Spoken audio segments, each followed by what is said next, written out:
Nyuma yo kuva mu Burundi urasubira ugaruka ingwara yagufashe cyane abantu bakaraba ifoto ukavuga ati uyu ni August twari dusanzwe tuzi. August wari uburozi yari ingwara imeze gute zari imeze gute muri rusange? Nkariye kawunga.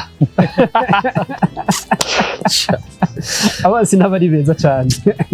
Kati ndo musa bifesi ndamuramukije ndamushimiye cyane. Yego. Yagufashije iki bifesi? Bifesi nagwaye ingwara nk'iyo yagwaye nawe uvyumva ngo yaramfashije yanyeretse inzira ncamo kugira ngo nanjye subire umuntu kuko si byabose kugira ngo umuntu yifuriza undi kubaho mugabo bifesi murabizi ko nta bintu birebera ajyamo ndaraho nyene ndamushimiye. Niki wize muri ijya minsi nize ko mu kanya gato umuntu ashobora kuba atakiriho vyotuma rero ugenda buke buke ku isi turi ingenzi. Naho uva muri Amerika bavuga ati wana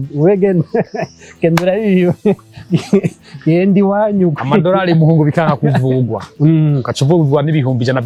by'amarundi ati wegenda hiyi wanyu.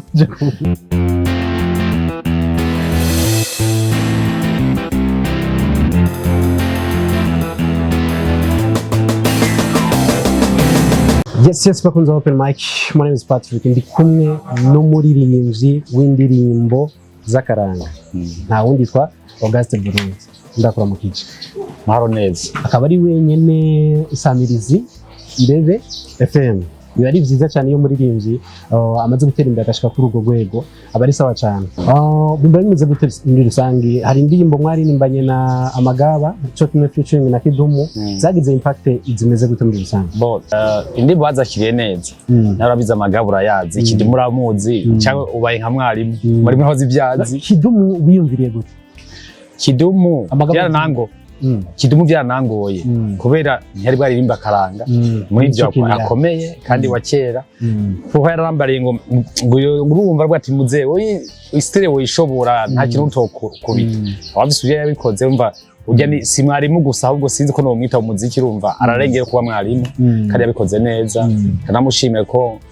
samahirwe ya bose kandi n'ibintu ndamutwayemwo ari rya mbere ko yarabifashe ndamushimye cyane umusaza natupa Amagaba nabo nyene hari abafana babo nungutse nabanje baragenda kumva umwe wese nk'ubu ndafise abantu batatu babankurikirana Amagaba ko ari team ugasanga ifise abantu nka 30 ni nk'urugero ugasanga bose turabasangiye turabavanze ngabya ndi ko dukorere hamwe. Bwana August akaranga no munsi ukabona gute cyane cyane imbyino? Akaranga ubunyene kubesha niko bigenda nkuko bimeze umuvuduko twari dufise mu 2022 na gatatu ubusineza gose haburiki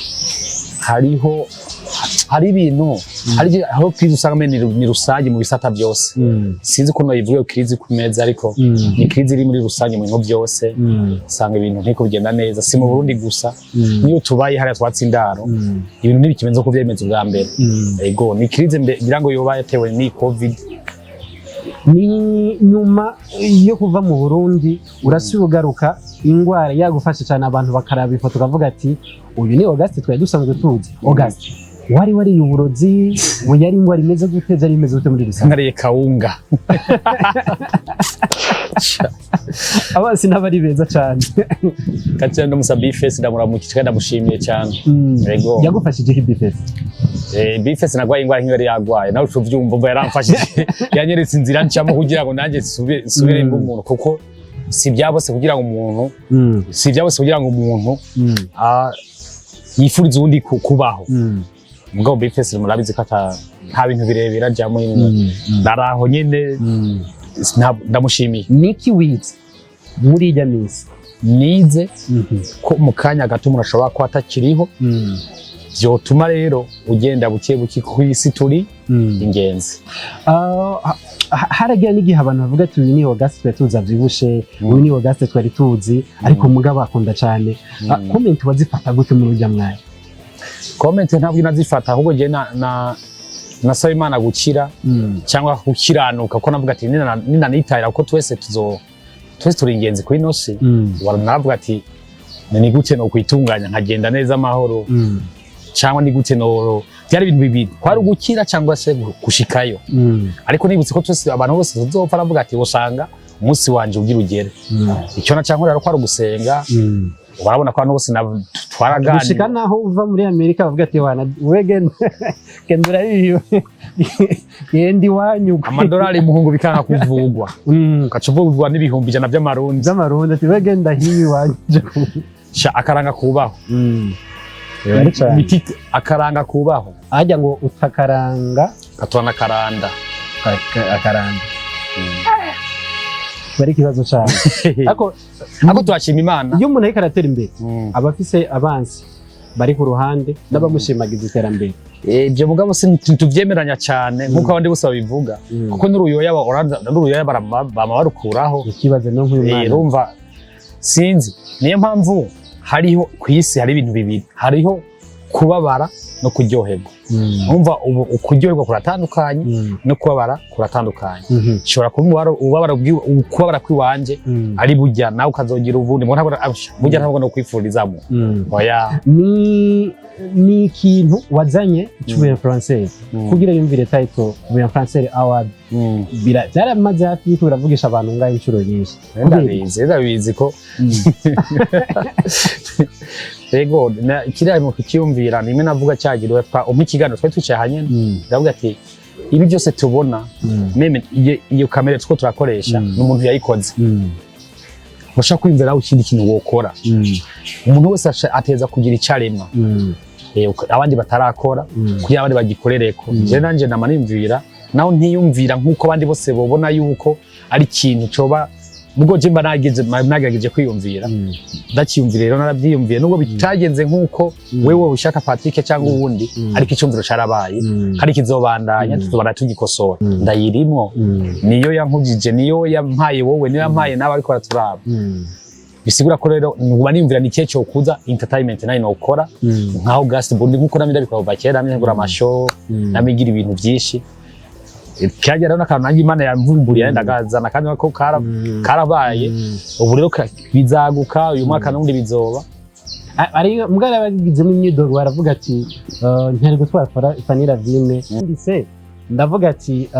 ko namanza kwibaza mu français ni mu française n'umuntu no donc byaratumye beho icivugo muracibuka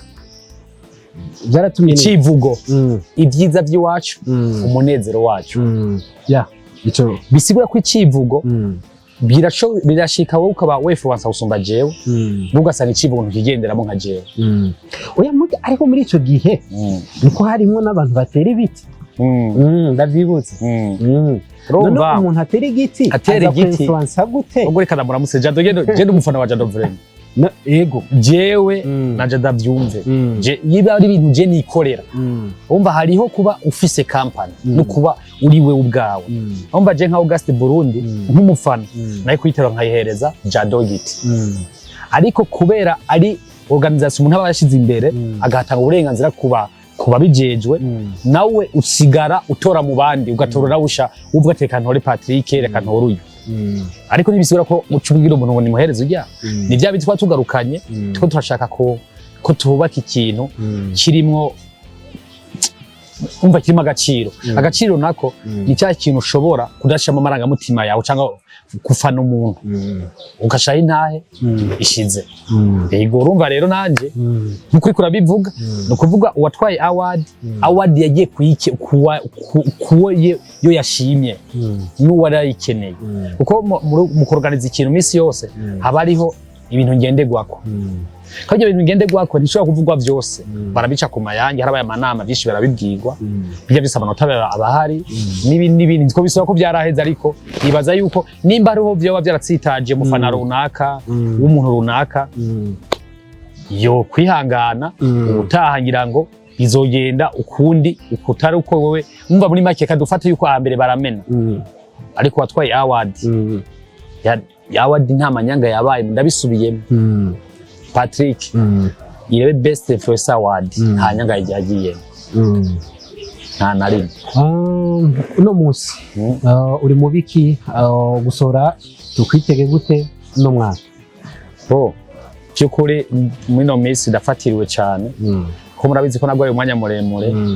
kandi hajya ngo ntibibe birakira irebe rirahungabana ko maze irebe company hagaze kuri jewe jenyene ngo nshimire madamu wanje umufasha wanje niwe amfatije mu mugongo ni wamfasha nkuko rumufasha ariko kugeza no mwanya murebe company nta n'umuntu nta na Patrick uri umugenzi nturiyumvira mugabo urampaye n'ikiganiro ni sawa nturiyumvira kuma n'ibihumbi 10 tacyanda guterereye kandi umujene rega n'ubufise rebe company umujene nkawe kuntera byo ushoboka nundi yonterera tugateza imbere irebe company kubera two dutanga akazi ku bandi bajene batoya banyu batoya bacu kugira ngo ejo tugire iterambere y'igihugu no kutanga ikizere mu bantu umva buryo umuntu adafise aho yicara cyangwa afise ari karakorera ikize kiragabanuka ariko ye umuntu afise ari karakorera afisa ntazinduka akora ikizere kirongerekana kandi aranuguruka basiye aruguruka akahura n'abanagira umuryango nyuma yo kwafise umuryango wo muhira bisigura ko rero kwandika indirimbo mwino minsi n'ukuri singiye kubesha biriko birangora cyane ariko kandi turabikiye abaririmbyi bagira muri batatu bandi mwirebe company tujya tuzobaranse mu minsi tuzobatumira muze tuberekane uko naravuze yuko tegeza gufasha impano zitandukanye muri duke no bamfise nkafasha izindi impano kugira ngo icyo mfise nkagisha uko cy'abaririmbyi bakenera kizi cyanje bakeneye si imodoka yo kugira muri byo arakeneye ikintu gikomeye uburyo ijya mpano y'ujya habona harakantu kidumu ryari yavuze ngo ukungene umuririmbyi w'umusore n'umuririmbyi w'umugabo atwara umwana ku ishuri yuko ivyumviro bihinduka batabakifise vision koko nibyo bo umuririmbyi w'umusore nzuseke umuririmbyi mu buzima busanzwe urubatse uko yumvira utarubaka siko yumvira ukuvuga umaze kuba umugabo utangura kugaba urumva urafise ibindi bintu bikugabana ukabigaba ariko umusore aba yigenga nabwo ntiyigaba buryo umusore kenshi usanga atigaba usanga wewe bije akora uko nyene usanga rero ico gihe ivyo kidumu yavuze burya rero ujya n'umusaza aba ivyo avuga babizi sinoza guhari ivyo yavuze je urabizi je muri ndabishikijana kwijana yuko ndi umusore ivyo nakwasi ivyo nkuru ubundi umugabo ariko kandi gihe ndashaje maze imyaka 10 gira yuzuye nubatse ari sawa cyane byayimeze neza ni wayigeza zo tuzara guhakana vuba cyane so reka ndagushimiye Patrick nukuri wakoze cyane sushime badukurikiranye